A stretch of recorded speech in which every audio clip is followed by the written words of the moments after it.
بسم اللہ الرحمن الرحیم کی ویڈیو میں آپ کو بتائیں گے کہ حضرت آدم علیہ السلام سے پہلے دنیا میں کیا تھا۔ حضرت آدم علیہ السلام کی پیدائش سے لے کر وفات تک، جنت سے نکالا جانا، اللہ نے آپ کو کیسے بنایا، کیسے علم کے ذریعے فرشتوں پر برتری عطا فرمائی۔ ویڈیو میں آگے بڑھنے سے پہلے سبسکرائب کی ریکویسٹ۔ تخلیق آدم علیہ السلام۔ اللہ تعالیٰ نے حضرت جبرائیل علیہ السلام کو حکم دیا کہ کرۂ ارض سے مٹی لے کر آؤ۔ حضرت ابو موسیٰ اشعری رضی اللہ تعالیٰ عنہ فرماتے ہیں کہ نبی کریم صلی اللہ تعالی وسلم نے ارشاد فرمایا، اللہ تعالیٰ نے حضرت آدم علیہ السلام کو ایک مٹھی خاک سے پیدا فرمایا۔ یہ مٹی تمام روئے زمین سے حاصل کی گئی تھی۔ یہی وجہ ہے کہ حضرت آدم علیہ السلام کی نسل میں مختلف رنگ و زبان کے لوگ پائے جاتے ہیں۔ آپ حضرات سے چینل کو سبسکرائب کرنے کی ریکویسٹ۔ حضرت ابو ہریرہ رضی اللہ تعالیٰ عنہ سے روایت ہے کہ حضور نبی کریم صلی اللہ تعالیٰ علیہ وسلم نے فرمایا کہ جب اللہ نے آدم علیہ السلام کو پیدا فرمایا اور ان میں روح پھونکی تو ان کو چھینک آئی، جس پر انہوں نے الحمدللہ کہا۔ یوں سب سے پہلے ان کے منہ سے اللہ کی حمد نکلی، پھر اللہ نے برحمت ربک فرمایا۔ اللہ تعالیٰ نے حضرت آدم علیہ السلام کو 4 عظیم شرف اور مرتبے عطا فرمائے۔ پہلے نمبر پر اپنے ہاتھ سے پیدا فرمایا، نمبر 2 روح پھونکی، نمبر 3 فرشتوں کو سجدہ کرنے کا حکم فرمایا، اشیاء کے ناموں کے علم سے سرفراز فرمایا، فرشتوں کو حکم سجدہ۔ اللہ تعالیٰ نے حضرت آدم علیہ السلام کو تمام نام سکھا کر ان چیزوں کو فرشتوں کے سامنے پیش کیا اور فرمایا، اگر تم سچے ہو تو ان چیزوں کے نام بتاؤ۔ انہوں نے کہا، اے اللہ، تیری ذات پاک ہے، ہمیں علم نہیں سوائے اس کے جو تو نے ہم کو سکھایا ہے، بے شک آپ بڑے علم و حکمت والے ہیں۔ پھر اللہ تعالیٰ نے حضرت آدم علیہ السلام کو حکم دیا کہ ان چیزوں کے نام بتا دو، سو انہوں نے ان سب چیزوں کے نام بتا دیے۔ اللہ تعالیٰ نے فرمایا، دیکھو، میں نے تم سے نہ کہا تھا کہ میں زمین و آسمان کی تمام پوشیدہ چیزوں سے واقف ہوں؟ میں ان باتوں کو بھی جانتا ہوں جن کو تم ظاہر کر دیتے ہو اور جن کو تم دل میں رکھتے ہو۔ حق تعالیٰ نے تمام فرشتوں کو حکم دیا کہ آدم علیہ السلام کو سجدہ کرو، تو ابلیس کے سوا سب نے سجدہ کیا۔ وہ انکاری ہوا اور تکبر کیا اور کافروں میں سے ہو گیا۔ اللہ تعالیٰ نے ابلیس سے پوچھا، جب میں نے تجھ کو حکم دیا تھا تو کس چیز نے تجھ کو سجدے سے باز رکھا؟ اس نے کہا، میں اس سے افضل ہوں، تو نے مجھے آگ سے پیدا کیا ہے اور اسے خاک سے۔ اللہ تعالیٰ نے فرمایا، تو بہشت سے اتر جا، تجھے حق نہیں کہ تو یہاں رہ کر غرور کرے، بس نکل جا، بے شک تو ذلیلوں میں سے ہے۔ اس نے کہا، مجھے اس دن تک مہلت عطا فرماؤ جس دن قیامت آئے گی۔ اللہ تعالیٰ نے شیطان کو مہلت عطا فرمائی۔ تو اس نے کہا اب میں تیرے بندوں کو قیامت تک بہکاؤں گا، آگے سے، پیچھے سے، دائیں سے، بائیں سے۔ اللہ تعالیٰ نے فرمایا جو لوگ تیری پیروی کریں گے میں تجھ سمیت ان سب سے جہنم بھر دوں گا۔ ابلیس کی حقیقت۔ ابلیس اور شیطان ایک ہی صفت اور حقیقت کے دو ایسے نام ہیں کہ جس کا کام اللہ کے بندوں کو ورغلانا، شر پھیلانا، انہیں اللہ سے باغی کر کے برائی کے کاموں کی جانب راغب کرنا ہے۔ یہ انسان کا وہ ازلی دشمن ہے جو قیامت تک اس کا پیچھا نہیں چھوڑے گا۔ حضرت عائشہ صدیقہ رضی اللہ تعالی عنہا سے روایت ہے کہ پیارے آقا نبی کریم صلی اللہ تعالی علیہ وسلم نے فرمایا کہ فرشتے نور سے، آدم مٹی سے اور ابلیس آگ سے پیدا کیا گیا۔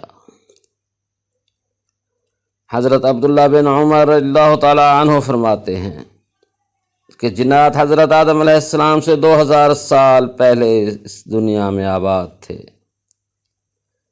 جنہوں نے دنیا میں دنگا فساد مچا رکھا تھا۔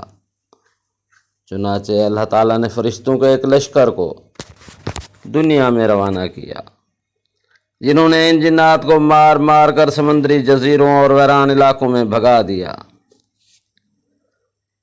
حضرت سعید بن منصور رحمۃ اللہ علیہ کا قول ہے کہ اس موقع پر بہت سے جنات قتل کیے گئے اور کچھ گرفتار بھی ہوئے۔ انہی میں ابلیس بھی تھا، جو ابھی بچہ تھا، اسے آسمان پر لا کر رکھا گیا۔ یہ فرشتوں کے ساتھ عبادت میں مصروف ہو گیا اور بہت جلد علوم کا ماہر اور عبادت گزار بن گیا۔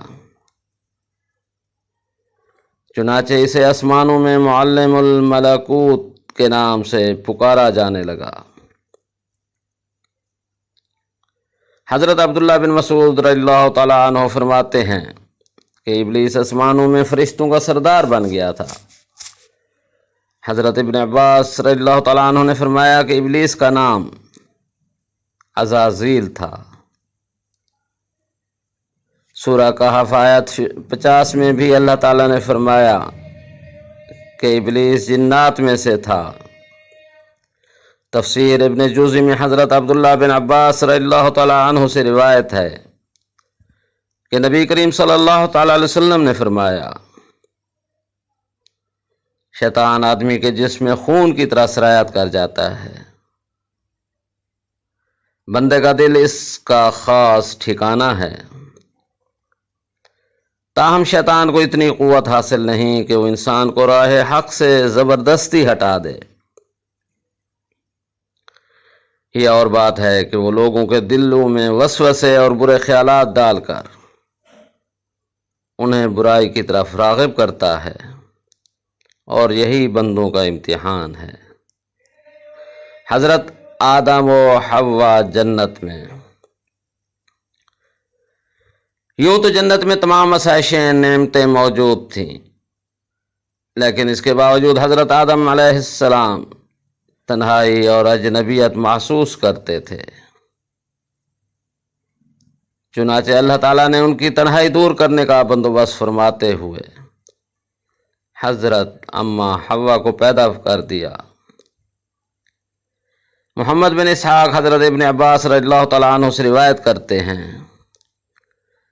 کہ حضرت حوا علیہ السلام کو حضرت آدم علیہ السلام کی بائیں طرف کی چھوٹی پسلی سے پیدا کیا گیا جبکہ وہ سو رہے تھے۔ پھر اللہ تعالیٰ نے حضرت آدم علیہ السلام کو حکم فرمایا کہ وہ اور ان کی بیوی جنت میں سکونت فرمائیں، اور فرمایا جہاں سے چاہو بلا روک ٹوک کھاؤ، لیکن اس درخت کے پاس نہ جانا ورنہ ظالموں میں سے ہو جاؤ گے۔ حضرت آدم علیہ السلام اور حضرت حوا بڑے آرام و سکون سے جنت میں رہنے لگے۔ روایت میں ہے کہ حضرت آدم علیہ السلام 100 سال یا 60 سال جنت میں رہے، اس عرصے میں دونوں پر جنت کے کسی بھی حصے میں جانے پر پابندی نہ تھی سوائے شجر ممنوعہ کے۔ شیطان اب ان دونوں کا کھلا دشمن تھا اور اپنی سزا کا بدلہ لینے کے لیے بے قرار بھی۔ اس کی شدید خواہش تھی کہ یہ اللہ کے حکم کی خلاف ورزی کریں۔ پھر شیطان نے ان دونوں کے دلوں میں وسوسہ ڈالا تاکہ ان کی شرمگاہیں جو ایک دوسرے سے پوشیدہ تھیں بے پردہ ہو جائیں۔ اس نے انہیں کہا، تمہارے رب نے تم دونوں کو اس درخت سے اس لیے منع فرمایا کہ کہیں یہ پھل کھا کر تم دونوں فرشتے نہ ہو جاؤ یا کہیں ہمیشہ زندہ رہنے والوں میں سے ہو جاؤ۔ شیطان کی ان باتوں نے حضرت حوا کو سوچنے پر مجبور کر دیا، اور پھر شیطان کی مسلسل اور تواتر کے ساتھ سازشیں رنگ لائیں، اور اس نے حضرت حوا کو پھل کھانے پر راضی کر لیا۔ ایک دن حضرت حوا نے حضرت آدم علیہ السلام سے کہا کہ ہم اس شجر ممنوعہ کا ذرا سا حصہ کھا کر تو دیکھیں، آخر وہ کیا راز ہے جو اللہ نے اسے کھانے سے منع فرمایا ہے۔ شروع میں تو حضرت آدم علیہ السلام اس کے لیے قطعی طور پر تیار نہ تھے، لیکن پھر حضرت حوا کے مسلسل اصرار پر بادل نخواستہ وہ بھی راضی ہو گئے۔ ابھی ان دونوں نے پھل کو پورے طور پر چکھا بھی نہ تھا کہ ان کی سترگاہیں ایک دوسرے پر عیاں ہو گئیں، جس پر دونوں بدحواسی اور پریشانی میں جنت کے درختوں کے پتے توڑ توڑ کر اپنا بدن چھپانے لگے۔ اللہ تعالیٰ نے دونوں کو پکارا اور فرمایا، کیا میں نے تم کو منع نہیں کیا تھا کہ اس درخت کا پھل نہ کھانا اور شیطان کے ورغلانے میں نہ آنا؟ یہ تمہارا کھلا دشمن ہے۔ دونوں نے جب اللہ کی پکار سنی تو مارے خوف الہی کے کانپ اٹھے، نہایت لاچارگی اور عاجزی سے اپنی خطا پر نادم ہوئے اور شرمندہ ہوتے ہوئے بارگاہ خداوندی میں عرض کی، ربنا ظلمنا انفسنا وإن لم تغفر لنا وترحمنا لنکونن من الخاسرین۔ اے ہمارے رب، ہم دونوں سے بہت بڑی غلطی ہو گئی، اب اگر آپ نے ہم پر رحم و کرم نہ کیا اور معاف نہ فرمایا تو ہم تباہ و برباد ہو جائیں گے۔ حق تعالیٰ نے فرمایا کہ اب تم دونوں ایک خاص مدت تک زمین ہی پر رہو گے، جہاں تم ایک دوسرے کے دشمن ہوگے، اور وہاں ہی مرنا ہے اور اسی میں سے پھر پیدا ہونا ہے۔ چنانچہ دونوں کو زمین کی طرف روانہ کر دیا گیا۔ حضرت آدم و حوا زمین پر۔ روایت میں ہے کہ حضرت آدم علیہ السلام کو ہند، حضرت حوا کو جدہ اور ابلیس کو بصرہ سے چند میل کے فاصلے پر دمستیمان کے مقام پر اتارا گیا۔ حضرت سعدی رحمۃ اللہ علیہ فرماتے ہیں کہ جب حضرت آدم علیہ السلام جنت سے ہند میں اترے تو ان کے پاس حجر اسود تھا اور جنت کے درختوں کے پتوں کی ایک مٹھی بھی تھی۔ پھر حضرت آدم علیہ السلام نے ان پتوں کو زمین پر پھیلا دیا، اور یہ خوشبودار درخت ان پتوں ہی کی پیداوار ہیں۔ حضرت ابن عباس رضی اللہ تعالیٰ عنہ سے مروی ہے کہ حضرت جبرائیل علیہ السلام حضرت آدم علیہ السلام کے پاس آئے اور گندم کے 7 دانے ساتھ لائے۔ حضرت آدم علیہ السلام نے پوچھا، یہ کیا ہے؟ عرض کیا، یہ اس درخت کا پھل ہے جس سے اللہ تعالیٰ نے آپ کو منع کیا تھا، لیکن آپ نے تناول کر لیا تھا۔ فرمایا، تو اب میں اس کا کیا کروں؟ عرض کیا، ان کو زمین میں بو دیجئے۔ حضرت آدم علیہ السلام نے بو دیے، اور وہ دانے وزن میں دنیا کے دانوں سے لاکھ درجے زیادہ تھے۔ وہ دانے اگے، حضرت آدم علیہ السلام نے فصل کاٹی، پھر دانوں کو بھوسی سے جدا کیا، پھر صفائی کی، اسے پیس کر آٹا گوندھا اور روٹی پکائی۔ اس طرح محنت و مشقت کے بعد اسے کھایا۔ آسمان دنیا کی گہما گہمی کسی بڑی خبر کی نوید سنا رہی تھی۔ جوں جوں وقت گزرتا جا رہا تھا، تسبیح و تحلیل میں مصروف فرشتوں کے تجسس اور بے چینی میں اضافہ ہوتا جا رہا تھا۔ نظریں بیت المعمور پر تھیں اور کان اللہ کی پکار کے منتظر۔ بالآخر انتظار کی گھڑیاں ختم ہوئیں اور رب ذوالجلال کا حکم فضا میں بلند ہوا، میں زمین پر اپنا نائب بنانے والا ہوں۔ فرشتے اس فیصلے پر حیران تھے اور متعجب بھی۔ ان کا خیال تھا کہ جنات کی طرح یہ بھی زمین پر لڑائی جھگڑا اور فساد کریں گے۔ چنانچہ انہوں نے اس فیصلے کی حکمت معلوم کرنے کی غرض سے ڈرتے ڈرتے عرض کیا، آئے ہمارے رب، ایسے شخص کو کیوں پیدا کرتا ہے جو زمین میں فساد کرے اور خون بہائے؟ اور تیری تسبیح اور تحلیل اور پاکیزگی بیان کرنے کے لیے ہم ہیں۔ اللہ تعالیٰ نے فرمایا، جو میں جانتا ہوں وہ تم نہیں جانتے۔ توبہ کی قبولیت اور زمین پر ملاپ۔ حضرت آدم علیہ السلام زمین پر آنے کے بعد نہایت شرمسار اور افسردہ تھے۔ پھر حضرت حوا سے علیحدگی نے بھی سخت پریشانی میں مبتلا کر دیا تھا۔ روایت میں ہے کہ آپ ایک طویل عرصے تک اللہ تعالیٰ کے حضور گڑگڑاتے رہے، فریاد کرتے رہے اور آنسو بہاتے رہے، یہاں تک کہ اللہ تعالیٰ کو ان کی یہ گریہ زاری پر رحم آ گیا۔ اور پھر ایک دن حضرت جبرائیل علیہ السلام نے حضرت آدم علیہ السلام کے پاس آ کر انہیں اللہ تعالیٰ کی جانب سے معافی کی نوید سنائی۔ حضرت آدم علیہ السلام خوشی سے سرشار بارگاہ خداوندی میں سربسجود ہو کر شکر بجا لائے۔ پھر حضرت جبرائیل علیہ السلام انہیں لے کر مکہ آئے، جہاں حضرت آدم علیہ السلام نے کعبہ شریف کی بنیاد رکھی اور حجر اسود کو کعبہ کی دیوار پر نصب فرمایا۔ پھر اس کے گرد طواف کیا۔ طواف سے فارغ ہو کر حضرت جبرائیل علیہ السلام انہیں جبل عرفات پر لے گئے، جہاں حضرت حوا تشریف فرما تھیں۔ لیکن طویل عرصے کی جدائی اور حالات نے بہت سے جسمانی تغیرات پیدا کر دیے تھے، چنانچہ دونوں ایک دوسرے کو پہچان نہ پائے، جس پر حضرت جبرائیل علیہ السلام نے دونوں کا تعارف کروایا۔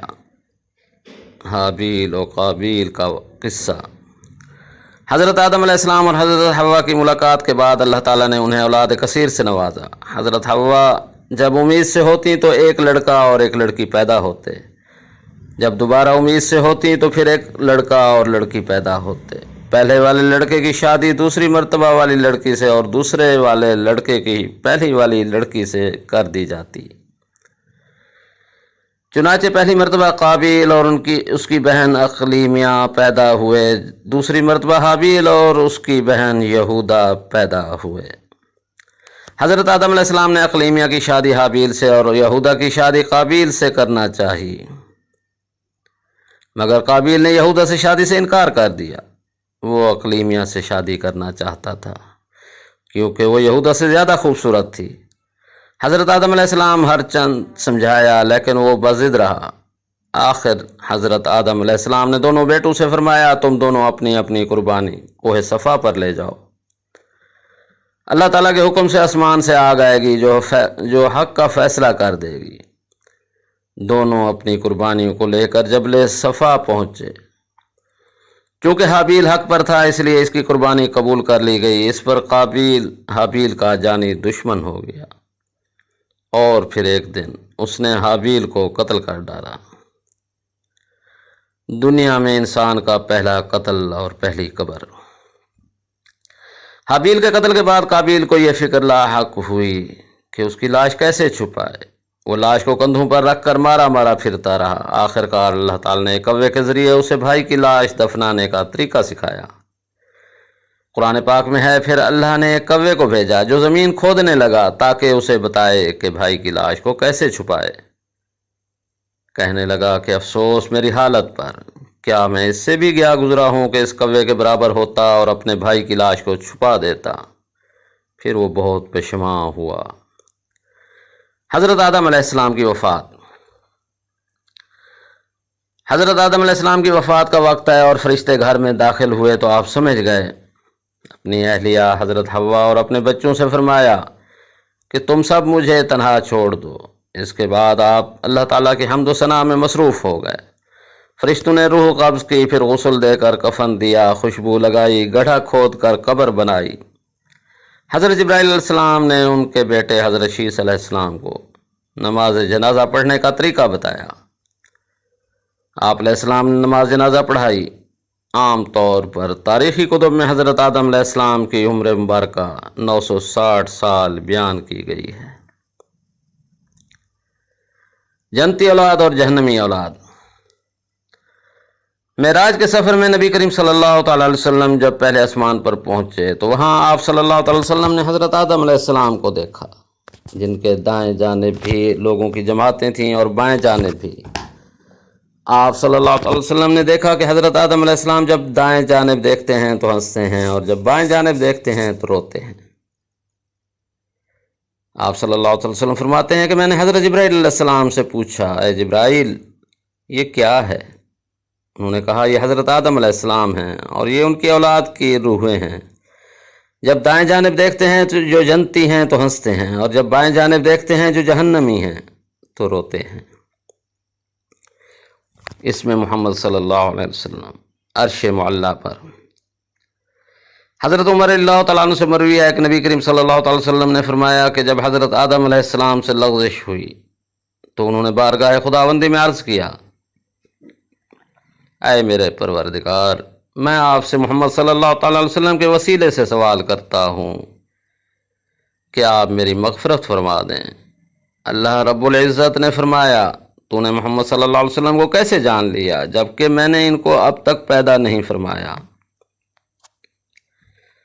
حضرت آدم علیہ السلام نے عرض کیا، اے پروردگار، جب آپ نے مجھے اپنے ہاتھوں سے پیدا فرمایا اور مجھ میں جان ڈالی، پھر میں نے اپنا سر اٹھایا تو عرش پر لکھا دیکھا، لا الہ الا اللہ محمد الرسول اللہ صلی اللہ علیہ وسلم۔